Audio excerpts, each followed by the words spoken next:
سورة الفاطر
وخضعت العناق لخشيته وعنت الوجوه لخشيته.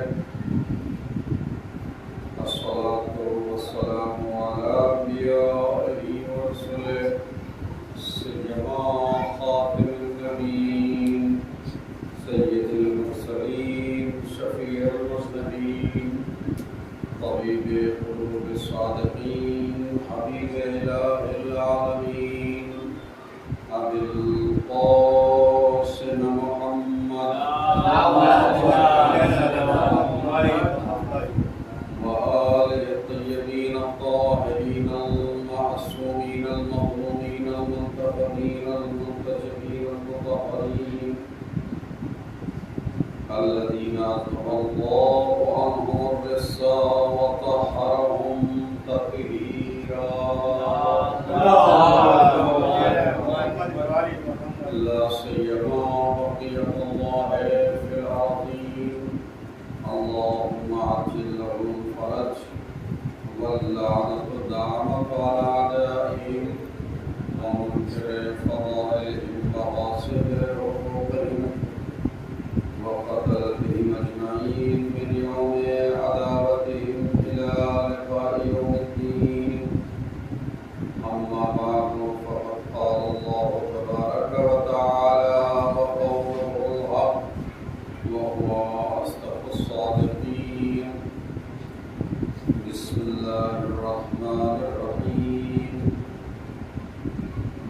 أنزل من السماء ماء فسالت أودية بقدرها فاحتمل السيل زبدا رابيا ومما يوقدون عليه في النار ابتغاء حلية أو متاع زبد مثله كذلك يضرب الله الحق والباطل فأما الزبد فيذهب جفاء وأما ما ينفع الناس فيمكث في الأرض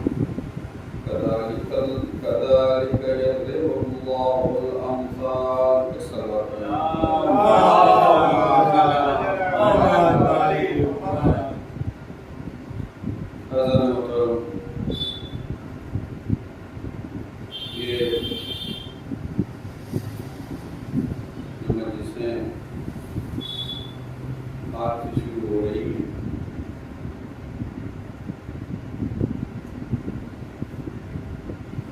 یہ اشیاء اجرت میں رکھا گیا ہے.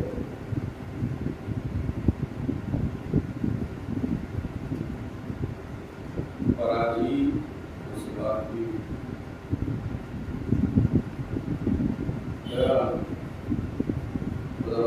خدا کا شکر ہے اور اس کا کرم ہے. اس نے ہمارے بچوں کو توفیق دی. انہوں نے فرش امام مسعود کربلا کا اہتمام کیا اور یہ بہت بڑی نعمت ہے. یہ بہت بڑا کرم ہے کہ اللہ جوانوں کو نیک کام کرنے کی توفیق دے. اس لیے کہ آپ اگر تاریخ اسلام اٹھا کے دیکھیں سب سے پہلے پیغمبر کی آواز پہ اگر کسی نے لبیک کہا ہے تو جوانوں نے کہا ہے. جوان وہ ان کی طبیعت نرم اور وہ اچھی باتوں کو جلدی قبول کرے. یہ حدیث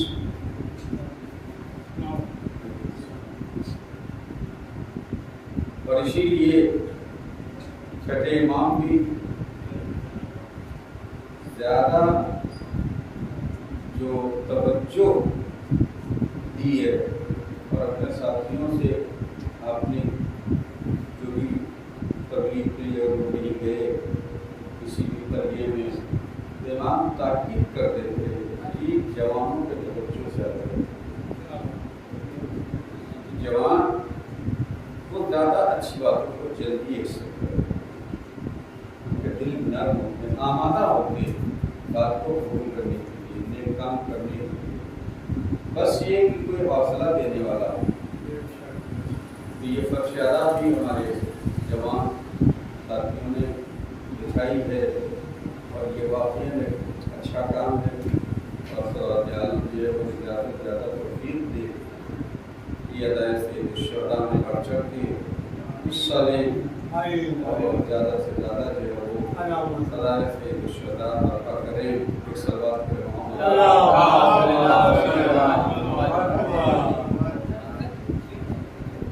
میں نے جو سورہ رات کی آیت آپ کے سامنے تیار ہو، موضوع شاید پیچھے جو ہے وہ آپ دیکھ رہے ہوں، اہمیت عزاداری۔ البتہ یہ نامکمل ہے، میں نے کہا تھا اہمیت عزاداری کے ساتھ ساتھ ہماری ذمہ داریاں۔ ایک طرف تو عزاداری کی اہمیت وہ اپنی جگہ پر ہے، لیکن اس کے ساتھ ہماری ذمہ داریاں ہیں۔ صرف ہم اہمیت عزاداری کو سن کے چلے جائیں اور اپنی ذمہ داریوں کو نہ سنیں تو بات ادھوری رہے گی۔ لہٰذا جہاں عزاداری کی اہمیت کا تذکرہ ہو، وہیں ہم اپنی ذمہ داریوں کو بھی سمجھیں تو اس عزاداری کے لحاظ سے ہماری ذمہ داری کیا ہے۔ تو بہرحال کوشش کریں گے کہ اس آیت کے ذیل میں سب سے پہلے عزاداری کے حوالے سے آپ کے سامنے کچھ باتیں پیش کی جائیں گی، دو مجلسوں میں، تین مجلسوں میں، اور اس کے بعد پھر ہماری ذمہ داری کیا ہے اس ادا کے حوالے سے، اور ہو سکتا ہے درمیان کلام میں میں باتیں آتی رہیں۔ سورہ رات کی آیت ہے جس میں ارشاد ہوتا ہے کہ انزل من السماء ماء، خداوند عالم نے آسمان سے پانی کو نازل کیا، فسالت اودیۃ بقدرها، اور اس کے بعد یہ پانی دریاؤں میں، نہروں میں، نالوں میں جو ہے وہ جاری ہو گیا۔ جیسا کہ آپ دیکھتے ہیں بارش کا پانی ہوتا ہے نالوں میں، دریاؤں میں، نہروں میں، خانوں میں جو ہے وہ جاری ہو جاتا ہے۔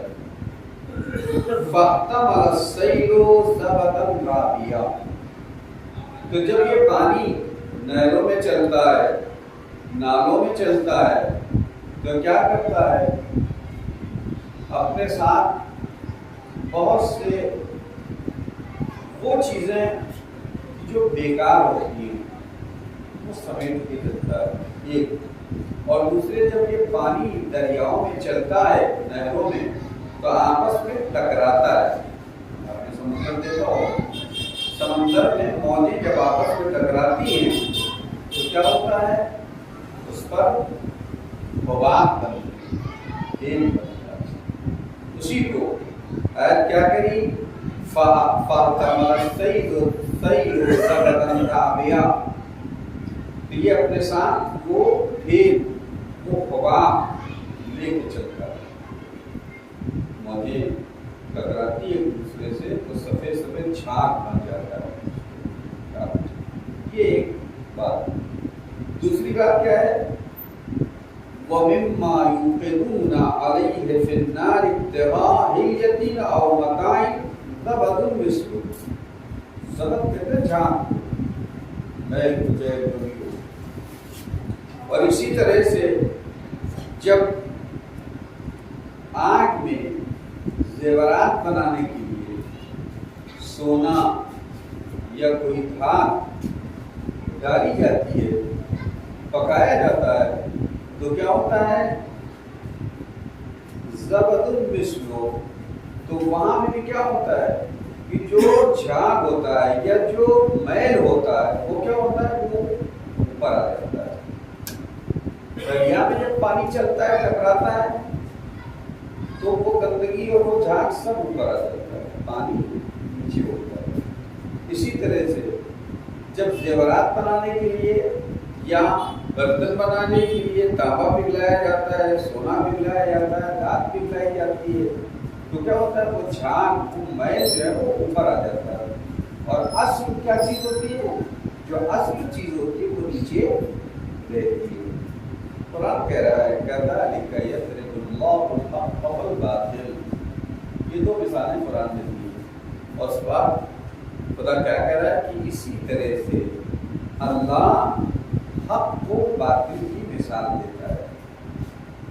مطلب یعنی حق اور باطل ایسے ہی ہے جیسے وہ سونا اور اس کے اوپر آگ پر رکھنے کے بعد جو میل آ جاتا ہے وہ.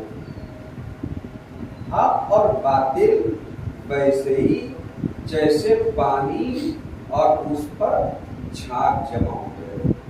توجہ سمجھ رہے ہیں؟ جھاگ کی کوئی حقیقت نہیں ہے, میل کی کوئی حقیقت نہیں ہے, اس کی کوئی اصل نہیں ہے, اس میں کوئی ثبات نہیں ہے, اس میں کوئی دوام نہیں ہے, اس میں کوئی ٹھہراؤ نہیں ہوتا ہے. تو آپ پانی میں اٹھتے ہیں, جب نہریں ٹکراتی ہیں, جب موجیں ٹکراتی ہیں, اور کچھ دیر کے بعد کیا ہو جاتا ہے, وہ ختم ہو جاتی ہے. جھاگ اسی طرح سے بنتی ہے پھر ختم ہو جاتی ہے, بنتی ہے پھر ختم ہو جاتی ہے. اسی طرح سے میل بھی, میل اوپر آ جاتا ہے, اس کے بعد وہ ختم ہو جاتا ہے. اس کے کوئی وجود اپنے طور پر اس کا کوئی وجود نہیں ہے. اگر اس کا وجود ہے بھی تو اس پانی کے اوپر ہے اور پانی کی وجہ سے. اگر وہ میل یا جھاگ جو سونے کے اوپر یا دھات کے اوپر ہے, اس کا بھی وجود اگر ہے تو کس کی وجہ سے؟ اس دھات کی وجہ سے. اس کا اپنا کوئی وجود نہیں. قرآن کیا کہہ رہا ہے کہ باطل کی مثال ایسے ہی ہے. باطل کا اپنا کوئی وجود نہیں ہوتا ہے, باطل کی اپنی کوئی حقیقت تھوڑی ہے, باطل کی کوئی اپنی سچائی نہیں ہے. باطل ہمیشہ حق کے سہارے چلتا ہے. باطل ہمیشہ حق کے سہارے چلتا ہے. باطل ہمیشہ اس کا وجود کیا ہوتا ہے, وہ حق میں وہ قتل بیعت کر جو ہے وہ اپنا وجود جو بنا لیتا ہے. حق میں قتل بیعت کرتے ہیں وہ اپنا وجود بنا لیتا ہے, ورنہ اصل اس کا کوئی وجود نہیں ہے. قرآن کیا کہتا ہے, اما ما ينقصو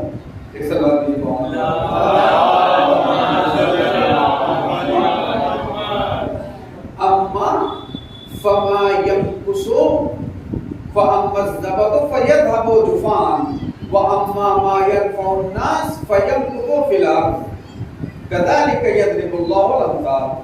تو اب وہ جو میل ہے, وہ جو جھاگ ہے, وہ جو حباب ہے, یہ کیا ہو جاتے ہیں؟ جفان, یہ خشک ہو جاتے ہیں, یہ ختم ہو جاتے ہیں.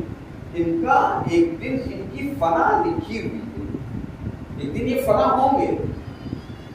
وَأَمَّا مَا يَنفَعُ النَّاسَ, لیکن وہ جو لوگوں کو فائدہ دیتی ہے, وہ سونا, وہ دھات, وہ پانی, وہ اصل ہے, وہ لوگوں کو فائدہ دیتا ہے.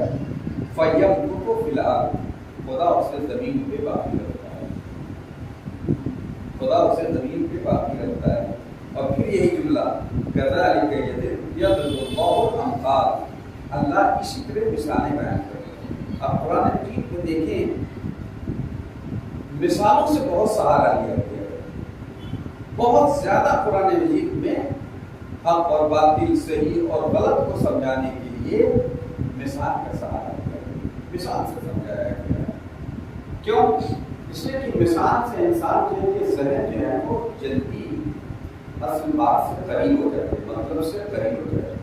تقریب ذہن کے لیے مثال دی جاتی ہے. ضروری ہے کہ جو بات انسان کہہ رہا ہو اسے 100% مثال جو ہے وہ میل کھاتی ہو, 100% نہیں. مثال صرف جو ہے وہ ذہن کو اصل مطلب سے قریب کرنے کی دی جائے تاکہ سامنے والا جو اس بات کو سمجھ سکے. اور قرآن مجید نے اس روش کو جو باقاعدہ جو ہے وہ پورے قرآن میں آتے ہیں, پورے قرآن میں.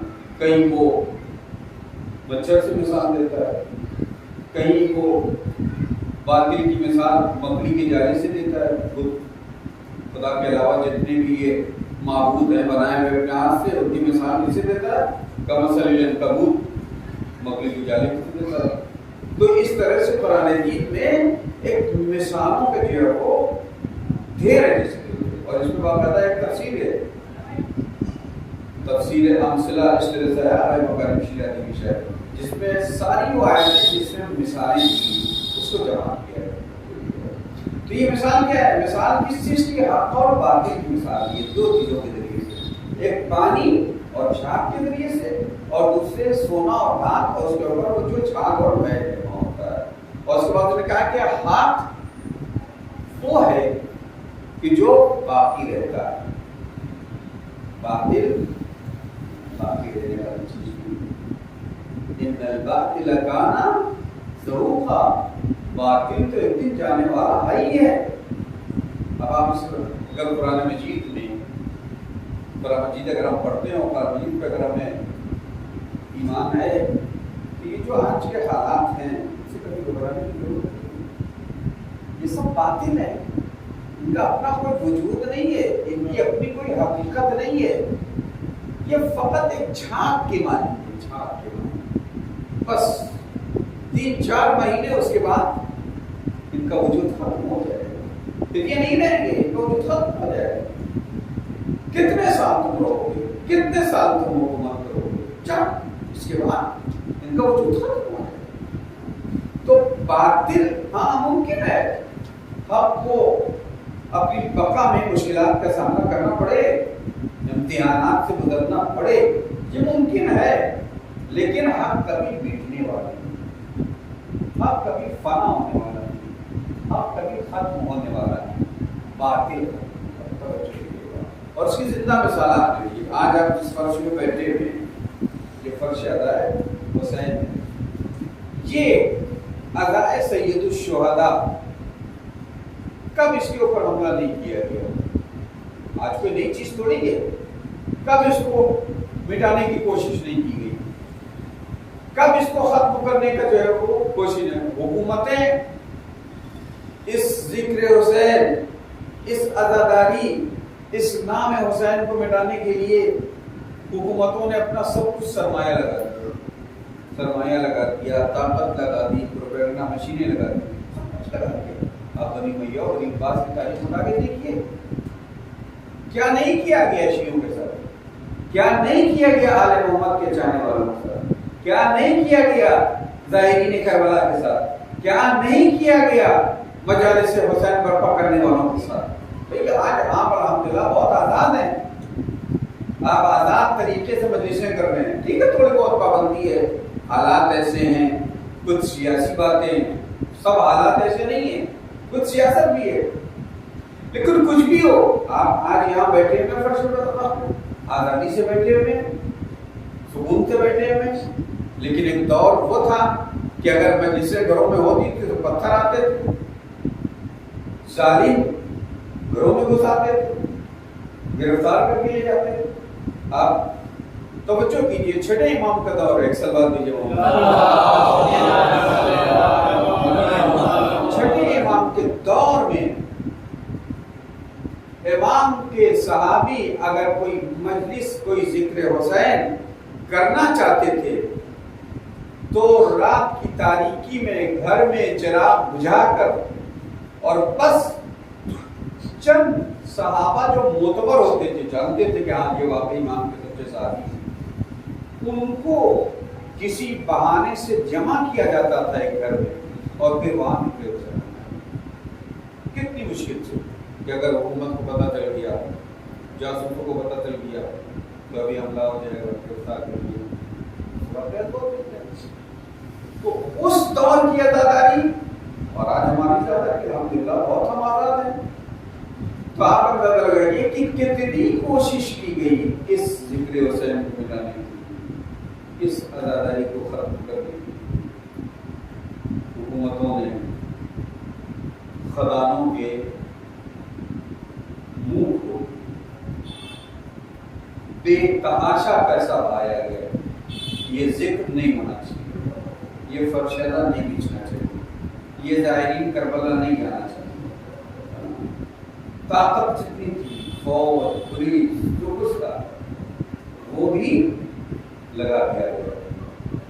اس کے ساتھ پروپیگنڈا مشین، ایسے مولوی بنائیں گے، ایسے خطیب بنائیں گے جنہوں نے عزاداری کے خلاف فتوے دیے ہیں۔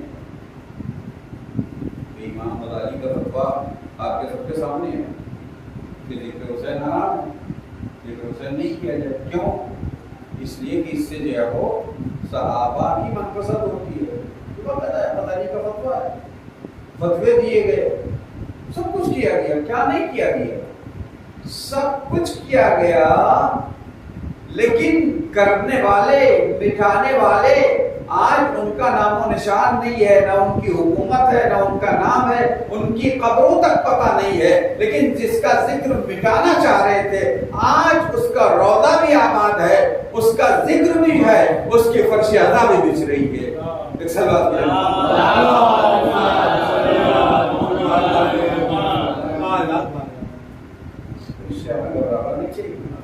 حالات سے کبھی جو اترنا نہیں چاہیے کہ ایسے حالات ہو گئے، سوچیے ان حالات کو بنانے میں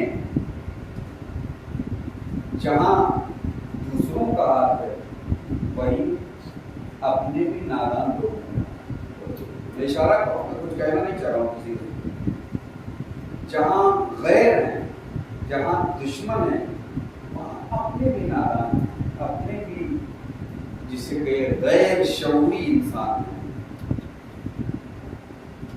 جو یہ آج نوبت ہماری یہاں تک پہنچی ہے، ہماری نوبت پر ہمیں اس کا فرا نہیں کرنا۔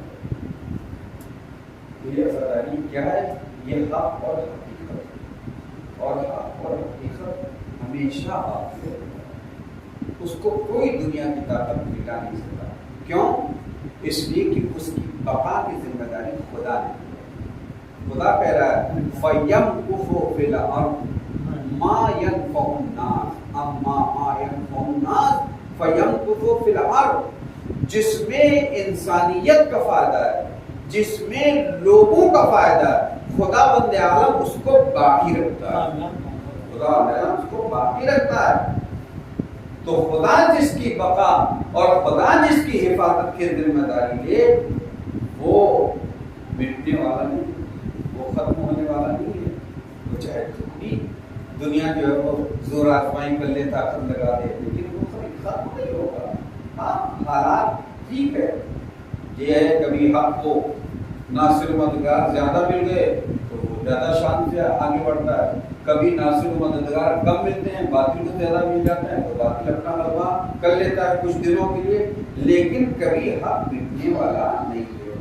کربلا حق کو حقیقت کا نام ہے، کربلا کوئی مجازی کہانی نہیں ہے، کربلا کوئی جھوٹا واقعہ نہیں ہے، کربلا ایک حق ہے، مستند حق ہے، ایک ثابت حق ہے اور ایک ثابت حقیقت ہے، اور جو حق و حقیقت ہے اس کی حفاظت کی ذمہ داری خدا نے لی ہے، اور جس کی ذمہ داری خدا لے لے اسے دنیا کی کوئی طاقت نہیں۔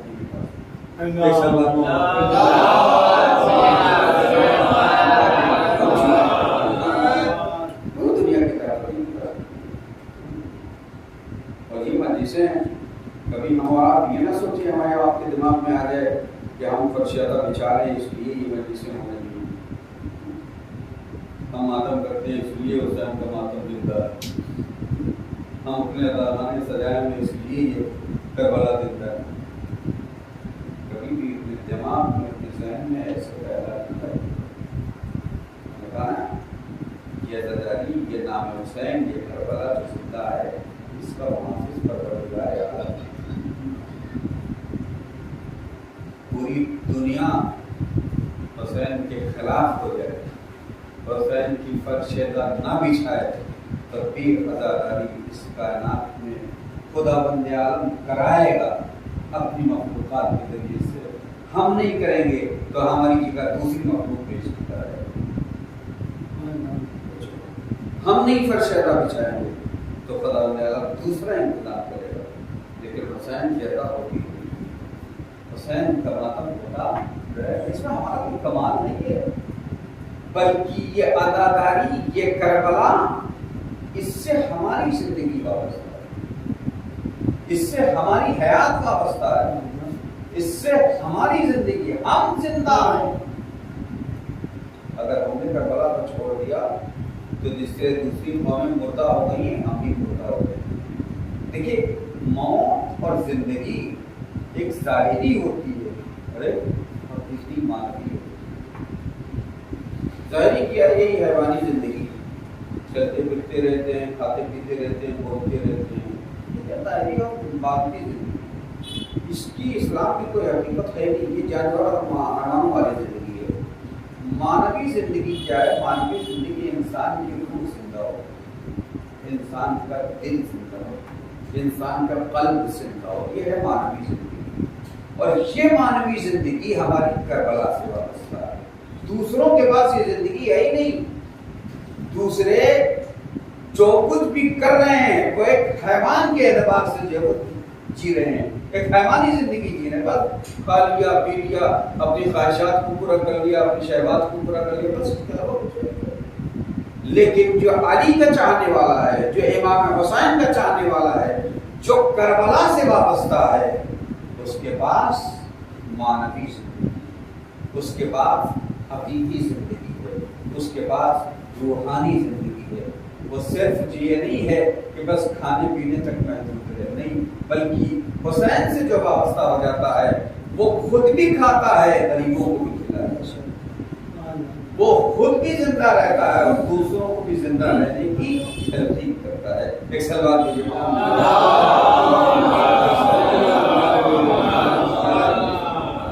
یہ کربلا، یہ وفاداری، یہ سب کیا ہے؟ یہ ہمارے اوپر ایک قرض ہے حسین کا، جو کیجیے گا، یہ امام حسین کا ہم پہ قرض ہے۔ اگر یہ کربلا نہ ہوتی تو آج ہمارے پاس کچھ نہ ہوتا، بنام اسلام، بنام دین کچھ نہ ہوتا۔ آج جو ہمارے پاس بنام دین ہے، مسجدیں ہیں، قرآن ہے، اذان ہے، نماز ہے، روزہ ہے، حج ہے، واجبات، محرمات، جو کچھ بھی ہے، یہ سب جو کچھ بھی ہے بنام دین، چاہے اس کا تعلق اعتقادات سے ہو، چاہے اس کا تعلق احکام سے ہو، چاہے اس کا تعلق اخلاقیات سے ہو، چاہے اس کا تعلق سماجیات سے ہو، چاہے اس کا تعلق جو ہے سیاست سے ہو، چاہے اس کا تعلق اقتصاد سے، کسی بھی چیز سے تعلق ہو، کہ جو کچھ بھی بنام دین، اس وجہ سے یہ حسین کی وجہ سے، یہ کربلا کی وجہ سے۔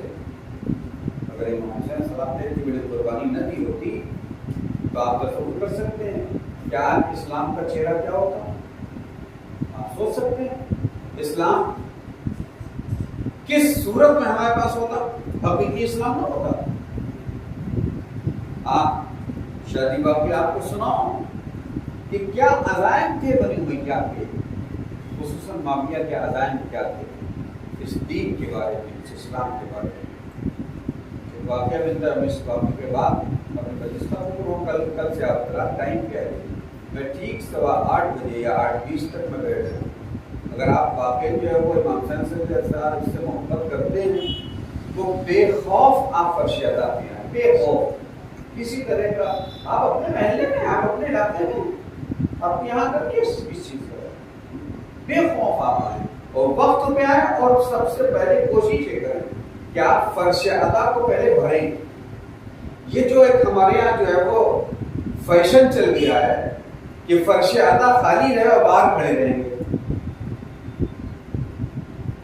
آپ اگر فرش ادا کا ثواب لینا چاہتے ہیں تو فرش ادا پہ بیٹھنا پڑے گا، اور میں آپ کو یہ بتا دوں، یہ ہمارا اور آپ کا سب کا عقیدہ ہے اور یہ یقین ہے اور یہ احادیث سے ثابت ہے کہ اس فرش ادا پہ پھر ہم ہی فقط نہیں بیٹھتے ہیں، یہاں معصومین جیسی ہستیاں فرش ادا پہ آتی ہے، نہیں آتی، یہ حدیث سے ثابت ہے، ائمہ نے کہا ہے۔ آپ کو واقعہ معلوم ہوگا نا کہ امام جعفر صادق علیہ السلام کے ایک صحابی، اور تھوڑا سے آگے آتے ہیں، ایک اور صلوات پڑھیں۔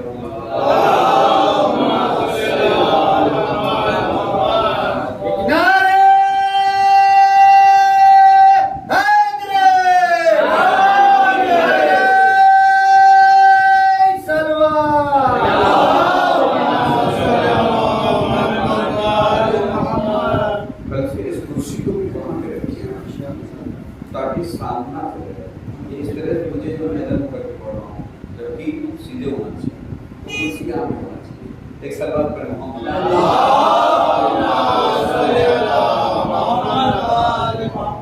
چھٹے امام کے ساتھی صحابی فضیل ابن یسار، انہوں نے امام کی ایک فرشتہ بچھائی امام مظلوم کے حوالے سے، اور آپ نے چھٹے امام کو دعوت دی کہ آپ مسجد میں شرکت کی.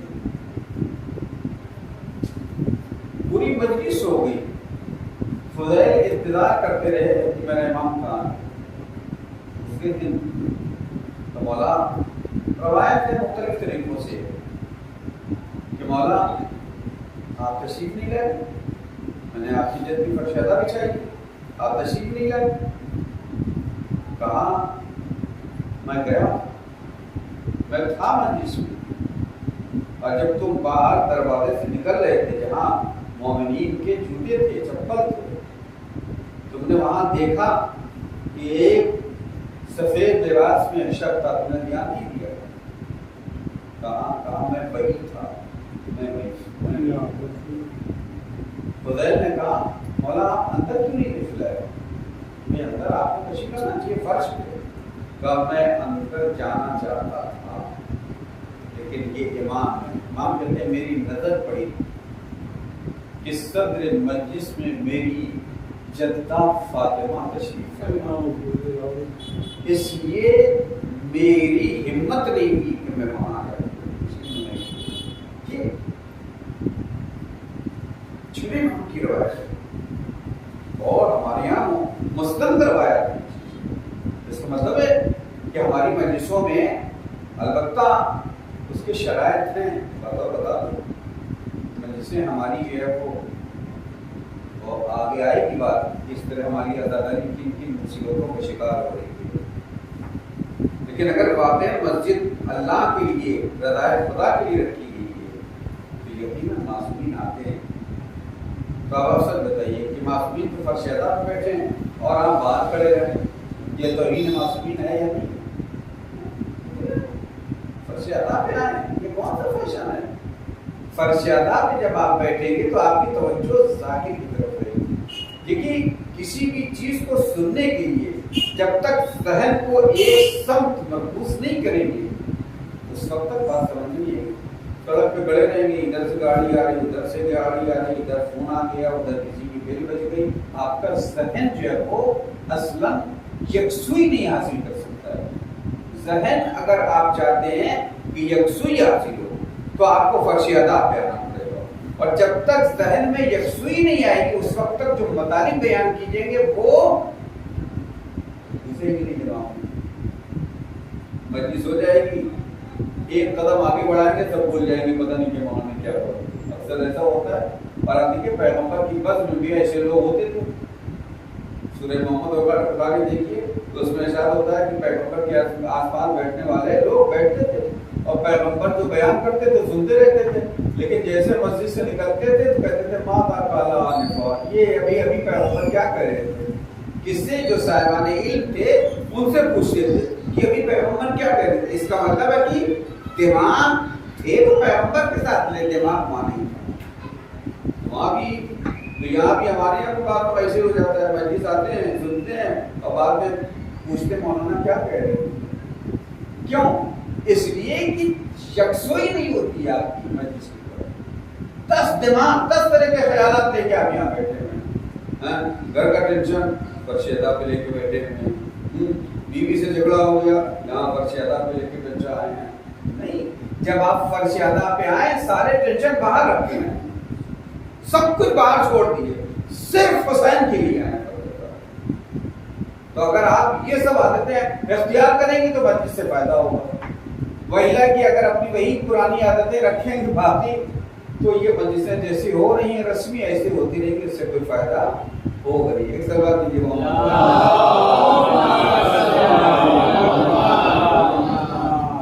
میں کیا بیان کر رہا تھا بیچ میں جو ہے وہ یہ جملے مقررہ کے طور پر یہ بات آ گئی ہے دماغ سے میری وہ بات نکل گئی. اگر کسی کو یاد ہو تو بتائیں کہ میں کیا کہہ رہا تھا. تو میں نے مثال دی تھی، میں نے بنی امیہ کے حوالے سے بتا رہا تھا کہ بھائی بنی امیہ کا پلان کیا تھا.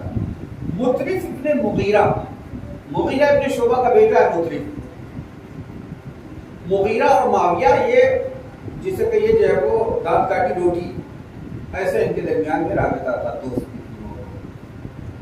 مغیرہ ہی نے سب سے پہلے، معاویہ نے جب یزید کی خلافت کا جو ہے وہ پلان بنایا ہے تو مغیرہ ہی سب سے پہلے آگے تھا، اسی نے جو ہے وہ اس کو بڑھایا، اس کی تدبیر پہلے اس نے کہا۔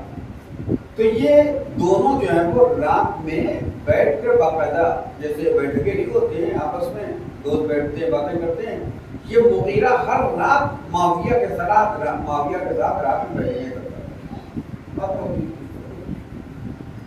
ایک دن یہ اپنے گھر جب آیا تو اس کا چہرہ جو ہے وہ رنگ بدلا ہوا ہے، پریشان۔ تو بیٹے نے اس سے پوچھا کہ بابا کیا بات ہے؟ معاویہ کے یہاں سے 10 بجے تک 11 بجے تک فرض کیجیے جو بات چیت ہو رہی، بیٹھا چلا ہے، اور اس کے بعد آیا گھر، تو گھر آیا تو چہرہ اس کا جو ہے وہ مضطرب ہے، پریشان ہے۔ تو بیٹے نے پوچھا بابا بات کیا ہے؟ آج آپ کچھ پریشان لگ رہے ہیں۔ آپ پوچھو نہیں، پوچھو بتاؤ، اس سے بتائیں آپ۔ آج معاویہ نے وہ بات کہہ دی جس کے بعد میری طبیعت ہو گئی۔ کیا ہو؟ بات چل رہی تھی، میں نے معاویہ کو سمجھایا کہ تم نے علی اور آل علی کے ساتھ بہت ظلم کیے، بہت مسائل کیے، بہت زیادتیاں کی، لیکن اب تو تم کو حکومت مل گئی، اب تو تم مطلقاً نام حاکم ہو، اب تو سارے سب کچھ تمہارے پاس ہے۔ ہم کہتے ہیں اسلامیہ میں تم حاکم ہو، سب کچھ تمہارے پاس ہے، تو اب اپنے چچازاد کے ساتھ کچھ رحم کرو۔ چونکہ قریش تھے نا، البتہ ایک الگ شجرہ ہے، اس پہ نہیں جاؤں گا، لیکن بہرحال بنی امیہ اور بنی جسے کہیے جو اپنی ہاشم، یہ رشتہ تھا، قریش کے تھے، تو چچازاد کہلاتے تھے۔ اس نے کہا اب تو اپنے چچازاد کے ساتھ، یعنی ان کی اولاد کے ساتھ کچھ رحم، کچھ شفقت، کچھ درگزر، اس طرح سے رویہ کرو۔ اب تو تمہارے پاس سب کچھ ہے، جس کے لیے تم جنگ کر رہے تھے، جس کے لیے تم نے یہ سب کچھ کیا، وہ تمہارے ہاتھ میں آ گیا ہے، تو اب تو ظلم بند کر دو، اب تو زیادتی بند کر دو۔ تو معاویہ نے بات ہے، اب اس سے اندازہ لگیے کہ معاویہ اور یہ پوری بنی امیہ ان کا پلان ہے۔ معاویہ نے کہا کہ بنی تمیم کا ایک آدمی حاکم ہوا، بنی تمیم یا بنی تمیم ذرا بنی خلیفہ اول کا قبیلہ ہے،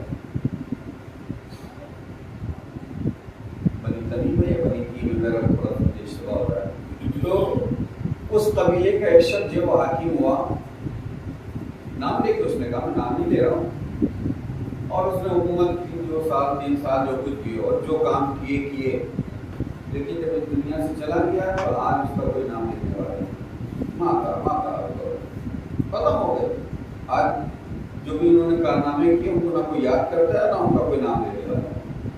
اس کے بعد بنی عدی کا ایک شخص حاکم ہو گیا، بلکہ دیوم کی طرف اشارہ کیا، بنی عدی کا وہ شخص حاکم ہوا، 14 سال 15 سال جو بھی اس نے حکومت کی اور خوب کام کیے، اسلام کو جو ہے وہ ایران تک پہنچا دیا، جنگ قادسیہ، اور جغرافیائی اعتبار سے، مادی اعتبار سے اسلام کو بہت پھیلا دیا، ظاہری اعتبار سے۔ لیکن کیا ہوا؟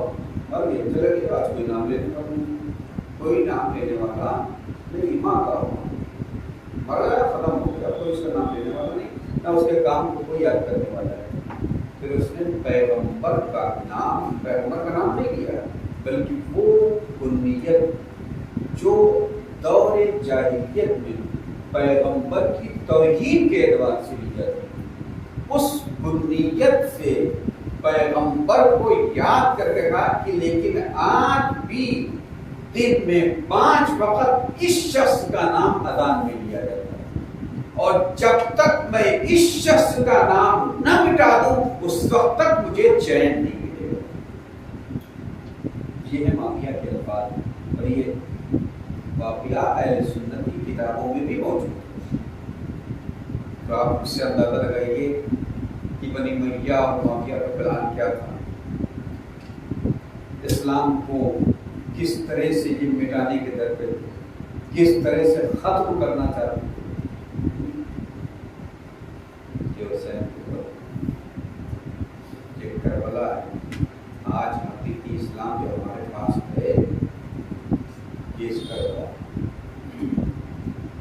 کربلا کا نتیجہ ہے.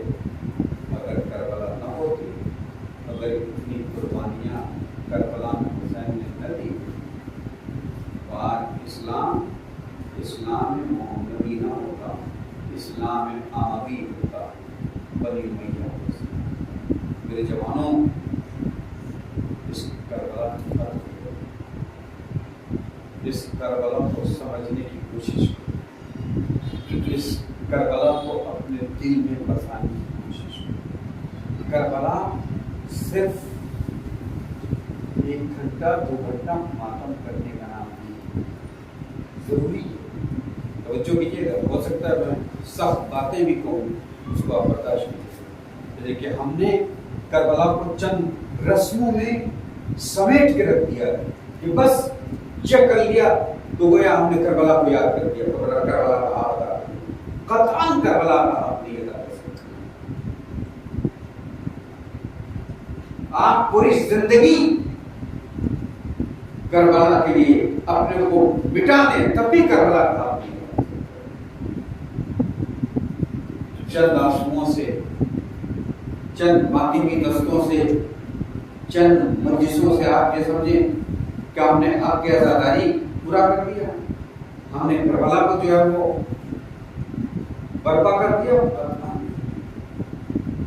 کربلا کو سمجھیے، کربلا صرف چند آنسو میں نہیں سمجھی. آنسو ضروری ہے، گریہ ضروری ہے. اگر حسین سے محبت ہے تو رونا پڑے گا، آنسو بہانا پڑے گا. اگر اہل بیت سے محبت ہے تو اہل بیت کے مظالم پہ آپ کو اپنا سر و سینہ پیٹنا پڑے گا. یہ محبت کا تقاضا ہے، یہ حق کے کربلا نہیں ہے، یہ محبت ہے.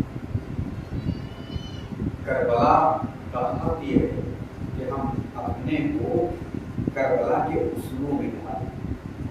کربلا کا حق یہ ہے کہ ہم اپنے کو کربلا ہم سے جو چاہ رہی ہے ہم ویسے رہیں. اس چیز کو سمجھیں. ہمارے یہاں ظاہری کا مطلب ہے کہ چند جذباتی الفاظ، احساساتی الفاظ لوگوں کے سامنے بول دیے جائیں اور لوگ خوش ہو جائیں. میں اس کے لیے مجلس نہیں کرتا کہ آپ خوش ہوں. آپ خوش نہ ہوں، آپ مجھے پسند نہ کریں، لیکن جو صحیح بات ہوگی وہی میں آپ کو بتاؤں گا، جس سے آپ کی زندگی، جس سے آپ کی معنوی زندگی بدل جائے، جس سے واقعی ویسے عزادار بن جائیں جیسے امام زمانہ چاہتے.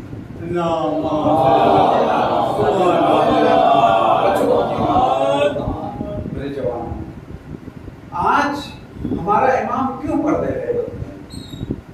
کیوں ہے؟ کبھی آپ نے سوچا اس کو؟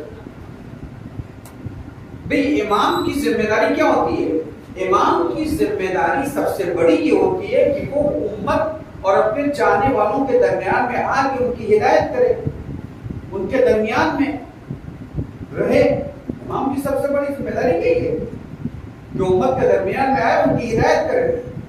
لیکن امام ہم سے ہمارا غائب ہے. کیوں؟ ہم سے دور کیوں ہے؟ کبھی آپ نے سوچا ہے؟ اللہ کی مصلحتیں اور وہ ساری الگ باتیں ہیں، لیکن ایک حصہ اس میں ہمارا بھی ہے کہ ہم ابھی تک جیسا امام ہم کو دیکھنا چاہتے ہیں ہم نے ابھی اپنے کو ویسا نہیں بنایا. اسی لیے امام ہم سے دور. امام اپنی ایک توقی میں، توقی جاتے ہیں نہیں، خط جو شیخ مفید کے نام لکھا ہے، اس میں آپ لکھتے ہیں کہ اگر ہمارے شیعہ آپس میں ان کے قلوب جمع ہو جائیں وحدت پر اور وفا پہ عہد پر، توجہ کیجیے گا، دو سے پتہ ہے ایک کہ ہمارے شیعوں کے درمیان میں اتحاد پیدا ہو، اتحاد ظاہری نہیں، دلی اتحاد پیدا ہو جائے. ظاہری اتحاد کیسا ہوتا ہے کہ معلوم جو ہے وہ ایک اسٹیج پہ آ کے بیٹھ گئے تھوڑا سے اور بعد میں پھر انہیں ایک دوسرے کے خلاف ہم شروع کرنے لگے، اور تو وہ بھی نہیں ظاہری اتحاد بھی نہیں.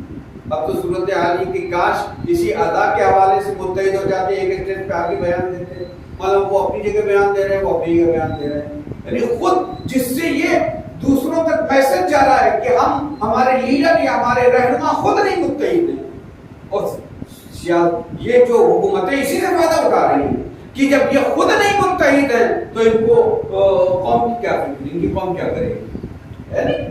ورنہ ہونا تو یہ چاہیے تھا کہ عزاداری کے مسئلے میں کم سے کم سارے ایک ساتھ جمع ہو کے اسٹیٹمنٹ دیں، جو بھی بیان دینا ہو، لیکن نہیں، وہ اپنی 1.5 انچ کی مسجد بنائے ہوئے، اپنی 1.5 انچ کی مسجد بنائے ہوئے، ہے نہیں ہے؟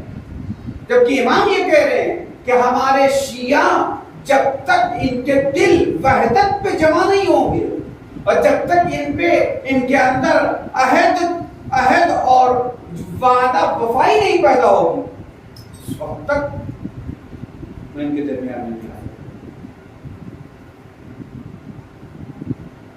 سکتا۔ کمیاں ہمارے اندر ہیں، ورنہ آج ہم متحد ہوتے، ہم دل سے سب ایک ہو جاتے، ہم وفا بے عہد کے پابند ہوتے، جو وعدہ قوم سے کریں اس وعدے کو پورا کریں، جو قوم آپس میں ایک دوسرے سے وعدہ کرے اس وعدے کو پورا کرے۔ اگر یہ ساری چیزیں ہوتی تو ہمارا امام قطعاً ہم سے جدا نہیں ہوتا، لیکن یہ ساری کمیاں دور کیسے ہوں گی؟ اسی فرش اعلیٰ سے، کیسے؟ انہی مجلسوں سے، لیکن کب؟ جب مجلسیں اپنا حقیقی روپ اختیار کریں۔ اگر مجلسیں صرف شہرت کے لیے کی جائیں گی، اگر مجلسیں صرف نام و نمود کے لیے کی جائیں گی، اگر مجلسیں صرف اس لیے کی جائیں گی کہ ہم سے لوگ راضی ہو جائیں، تو کبھی بھی مجلسیں اپنا حقیقی چہرہ نہیں پا پائیں گی۔ مجلسیں اپنا حقیقی چہرہ اسی وقت پائیں گی کہ جب ان مجلسوں میں حق و حقیقت کی بات کی جائے گی، عدل و انصاف کی بات کی جائے گی، غیر جانبداری کی بات کی جائے گی، تب مجلسیں اپنا حقیقی چہرہ، اپنا حقیقی روپ، اس کی ضرورت ہے۔ الحمدللہ میں ایسے علماء جو کوشش کر رہے ہیں، اور یقیناً ہمارے جوانوں میں بھی ایک بیداری ہے۔ آج کی جو نئی نسل ہمارے سامنے بیٹھی تھی، اس میں یقیناً بیداری، یقیناً، اور اس چیز کو سمجھتے ہیں کہ ممبر کس لیے ہے، ممبر سے کیا کہنا چاہیے، ممبر کی ذمہ داری کیا ہے صاحب ممبر کی، یہ سب سمجھتے ہیں ہمارے جوان۔ اور میری دعا یہ ہے کہ خداوند عالم ان کی توفیقات میں اضافہ کرے۔ میں نے آج کی ضرورت تمام کیا اور ہو گیا، اگر کل آپ وقت پہ آ جائیں گے بات چیت سے آگے۔ آج کی تاریخ کیا ہے تو معلوم ہے کہ آج حسین کا قافلہ سرزمین ہے کربلا میں۔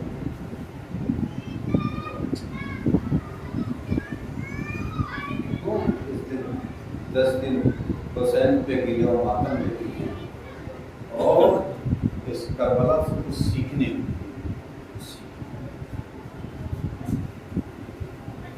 جب قواعد مختلف قواعد جیسے ایک روایت یہ بھی ملتی ہے کہ حسین کا قافلہ جب ترک کے لشکر سے درمیان کوفہ اور مکہ ملا، اور اس کے بعد بات یہ طے ہوئی کہ نہ کوفے جائیں گے نہ کسی اور طرف جائیں گے، بس اس راستے پہ گئے،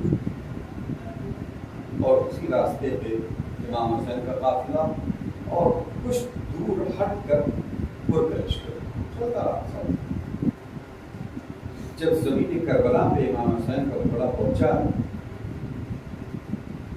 روایت میں ملتا ہے کہ وہیں پہ ٹکڑا پہنچا، اور یہاں پر بعض روایتیں ہیں کہ امام حسین السلام نے یہ بات کی میرے 7 گھوڑے تھے، لیکن کسی بھی گھوڑے نے اپنا قدم آگے نہیں، کسی بھی گھوڑے نے۔ امام حسین السلام سواری سے نیچے اترتے ہیں، ایک مشت آگ لیتے ہیں، اور اس کے بعد اس کو سونگتے ہیں، اور سونگنے کے بعد کیا کہتے ہیں، یہی ہماری وعدہ، یہی ہماری وعدہ، یہی ہمارے جوان، ہمارے بچے، ہمارے بوڑھے گھوڑوں سے نیچے گرے، یہی ہمارے سر قلم۔ اللہ اور اس کے بعد امام نے سب سے پہلا کام کیا ہے کہ آپ دیکھیے ہمارے یہاں مجلسوں میں آج فقہی باتیں بیان نہیں کی جاتی، لیکن کربلا کا پہلا قدم حرام اور حلال فقہی مسئلے سے شروع ہوا، پہلا قدم۔ امام نے کیا کیا؟ ابھی آپ نے نہ معاملے اتاری ہیں نہ بیویوں کو اتارا، کسی کو نہیں۔ امام نے پہلے آدمی بھیج کر آس پاس کے جو قبیلے تھے اور جن کی یہ زمینیں تھیں، آپ نے ان کو بلایا اور اس کے بعد پہلے اس زمین کا سودا کیا۔ یہ فقہی مسئلہ ہے۔ اگر آج امام صلی اللہ علیہ وسلم نے اس زمین کو نہ خریدا ہوتا اور وہاں پر جو ہے وہ جنگ کرتے، شہید ہو جاتے، دفن ہو جاتے، دنیا کیا کہتی؟ غصبی زمین پر کرتی، غصبی زمین پر جو فقہی مسئلہ ہے۔ امام نے پہلے اس زمین کو اپنی ملکیت بنایا، اپنی ملکیت خرید کیا۔ پورا علاقہ کربلا کا جہاں جہاں روتے ہیں سب کو اس کے امام نے خرید لیا، رقم ادا کیا آپ نے اسی وقت۔ اس کے بعد آپ نے بیویوں کو محملوں سے نیچے اتارا، اس کے بعد محمل اور کجاوے اترے، اس کے بعد اونٹ بٹھائے گئے۔ اس سے پہلے نہیں، جب تک ملکیت نہیں تھی اصلاً آپ نے اس زمین کو کوئی تصرف نہیں کیا۔ یہ ہے فقہی مسئلہ۔ عالمانیہ دیکھیے کس طرح سے ہم بغیر اجازت کے جو ہے وہ دوسری کی ملکیت پہ جو ہے وہ قبضہ کر لیتے ہیں، استعمال کرنے لیتے ہیں، اور کہتے ہیں ہم حسین کے چاہنے والے، ہم حسین کے ماننے والے۔ وہاں آپ کے حسین نے سب سے پہلے کیا کام کیا ہے؟ سب سے پہلا یہ کام کیا ہے کہ جس زمین پہ بسنا تھا قیامت تک کے لیے، پہلے اس زمین کو اپنی ملکیت بنائی ہے، اس کو خریدا ہے۔ یہی کام کریں نا، ہم کیوں بغیر اجازت کے دوسری کی زمین کو یا دوسرے کے مال کو ہڑپ لیں اور غصب کر لیں؟ اگر ہم کربلائیے، اگر ہم امام حسین کے چاہنے والے۔ اس کے بعد امام نے کیا کیا؟ آپ نے قبیلے اسد جتنے بھی ادھر کے قبیلے تھے بلایا، نام پوچھا۔ امام کو تو پتا ہے کہ یہ زمین کون سی ہے، لیکن تاریخ میں لکھوانے امام نے نام پوچھا، اس زمین کا نام کیا؟ کسی نے غادریہ، کسی نے نانوا، نینوا، کسی نے کچھ بتایا۔ ایک ضعیف اور دراز جو انسان تھا، اس نے کہا فرزند رسول اس زمین کو کر دو۔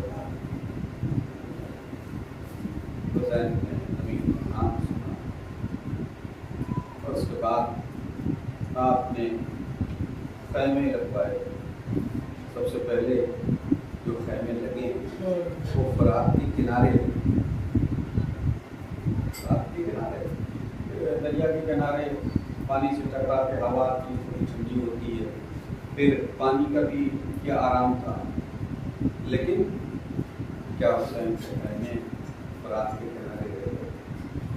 نہیں، شاید ایک دن یا 2 دن، اور اس کے بعد جب لشکر پہ لشکر آنا شروع ہوئے اور پھر ابن زیاد کی طرف سے یہ تاکیدی حکم تھا کہ حسین کے خیمے فرات کے کنارے نہ لگ پائے، اس لیے کہ اگر بہادروں کو پانی مل گیا، یہ دشمن پہلے ہی سے وہ پلانی کر کے آیا تھا کہ ہمیں حسین پہ پانی بند کرنا ہے، اس لیے کہ اگر پانی ملتا رہا بہادروں کو تو پھر ہم اسے شکست نہیں دے سکتے۔ پلاننگ پہلے پانی بند کر دیں گے، کھانا بھی بند کر دیں گے چاروں طرف سے، یعنی بھوک و پیاس میں ان کو رکھیں گے تاکہ ان کے بہادر ان کی طاقت ٹوٹ جائے۔ یہ جنگی حربوں میں جنگی حربوں آج بھی آپ دیکھ رہے ہیں، یہ دیکھتا ہے کہ دشمن جو ہے وہ محمد مقابل جو ہے وہ کسی طرح سے ہتھیار نہیں ڈال رہا ہے تو شہروں کی جو پانی لائن ہوتی ہے اس کو کاٹ دیتا ہے، لائٹ کاٹ دیتا ہے، ساری رسد بند کر دیتا ہے، یا اب تو تم شکست کھاؤ گے، اب تو تم سرنڈر ہو۔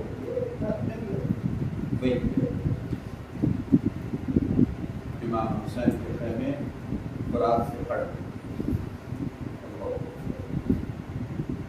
یہاں پر بعض علماء پڑھتے ہیں کہ جب محمد سے بی بی فاطمہ بی بی زینب اتری ہیں تو ایک ہوا کا رکھا ہے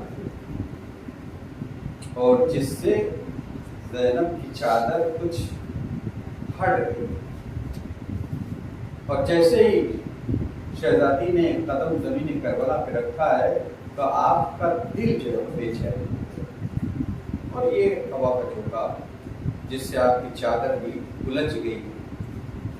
یہ دو واقعے جس سے شہزادی زینب گھبرا جاتی ہے، فضا سے کہتی ہے میرے ماجا حسین کو بلا دو، میں عجیب محسوس کرتا ہوں۔ اور جب حسین آتے ہیں کہتے ہیں بھیا یہ کون سی زمین، اس زمین پہ قدم رکھتے ہی میرا دل پریشان ہو گیا، میرے دل میں ایک اضطراب ہے اور ایک ہوا کا جھونکا اٹھا جس نے میری چادر کو جو ہے وہ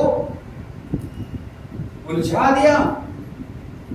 حسین نے سر جھکا دیا، حسین کیا جواب دیتے، بہن کو کیا بتاتے کہ ہاں بہن یہ زمین وہی زمین ہے کہ جہاں تیرا ہونا محمد سے جدا ہو جائے گا، ہاں بہن یہ زمین وہی زمین ہے تیرا عباس تجھے ہمیشہ کے لیے جدا ہو جائے گا، تیرا علی اکبر اسی زمین پہ سینے پہ برچی کھا کے گھوڑے سے نیچے آئے گا، اے زینب اسی زمین پہ تیرا بھیا حسین ذبح کیا جائے گا، اے زینب یہ وہی زمین ہے کہ جہاں تیرے سر سے چادریں چھینی جائیں گی۔ ہاں زادارو، حسین نے جب قبیلہ بنی اسد سے زمین خریدی تھی تو حسین نے اس قبیلہ بنی اسد سے کچھ وصیتیں بھی کی تھی اور ان کو بتایا تھا دیکھو ہم مہمان زیادہ دنوں کے لیے نہیں ہیں، بس ہم 10 دن کے مہمان ہیں اور 10ویں دن ہمیں ذبح کر دیا جائے گا، ہمیں قتل کر دیا جائے گا، اور جب فوجیں یہاں سے چلی جائیں تو تم آنا ہمارے لاشوں کو دفن کر دینا۔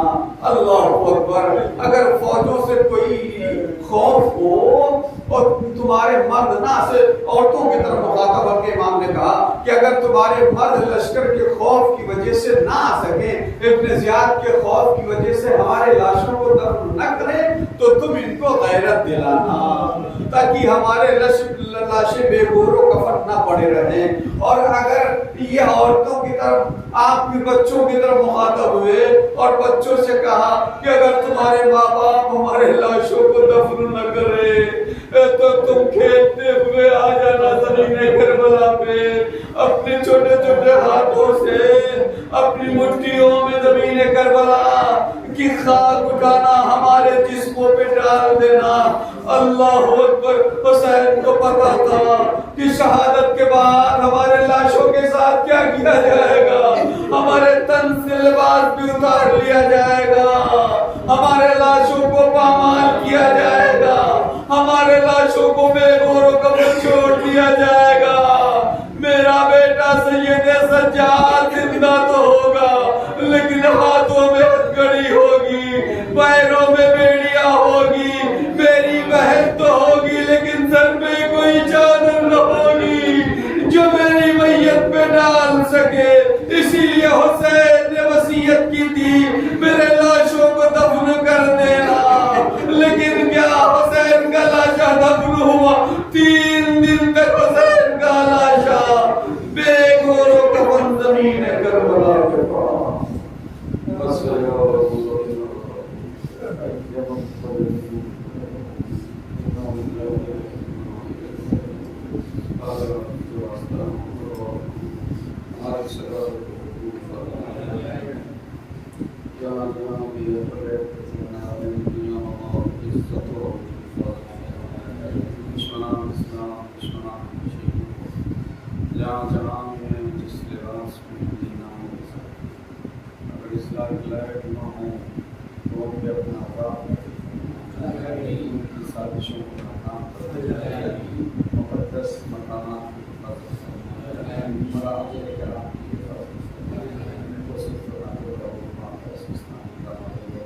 اور معظم آیت اللہ خامنئی اور سید مقام سید نصر اللہ اور تمام مجاہدین کی معبود نصرت و مدد فرما، ان کی حفاظت فرما، جمہور اسلام ایران مسائل معبود اور مسائل کو توفیق دے، جو سب حکمران ہیں اس کے اقتدار ہیں جلد سے جلد ان مسائل کو حل کر دیں۔ معبود جمہور اسلامی کے خلاف دشمن کا جو سازشیں کرنی ہیں ان سازشوں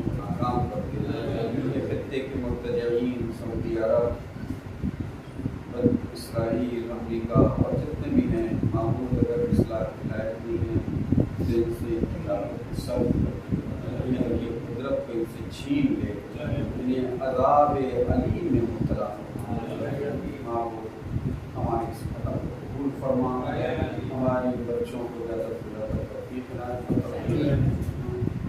اور جتنے بھی مومنین جوان اس میں ان کے تمام جائز برات اور حاجت پردہ جو